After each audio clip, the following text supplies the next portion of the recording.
सिल्लोड तालुक्यातील उडणगाव येथून दुचाकीने हळदा मार्गाने विक्रीच्या उद्देशानं 2 किलो गांजा सोयगावकडे घेऊन येत असताना दोघांना वेताळवाडी शिवारात सोयगाव पोलिसांनी रंगेहात पकडलाय।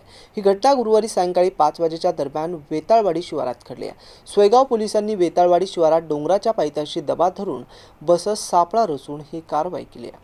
सिल्लोड तालुक्यातील उड्डणगाव येथून विक्रीच्या उद्देशानं मोटरसायकलवरून अजगर अली, अन्सार अली शहा, पांडुरंग पुंडलिक केळोदे हे दोघेही 1 किलो 900 ग्राम गांजा घेऊन मोटरसायकलने सोयगावकडे येत असताना सोयगाव पोलिसांनी वेताळवाडी शिवारात डोंगराच्या पायथ्याशी सापळा रचून या दोघांना रंगेहात पकडून त्यांच्याकडून 1 किलो 900 ग्राम गांजा एकूण किंमत 57,000 रुपये आणि मोटरसायकल एकूण किंमत 50,000 रुपये असा एकूण 1,07,000चा मुद्देमाल हस्तगत करून सोयगाव पोलीस ठाण्यात रात्री उशिरा दोघांविरुद्ध गुन्हा दाखल करून त्यांना अटक केली आहे।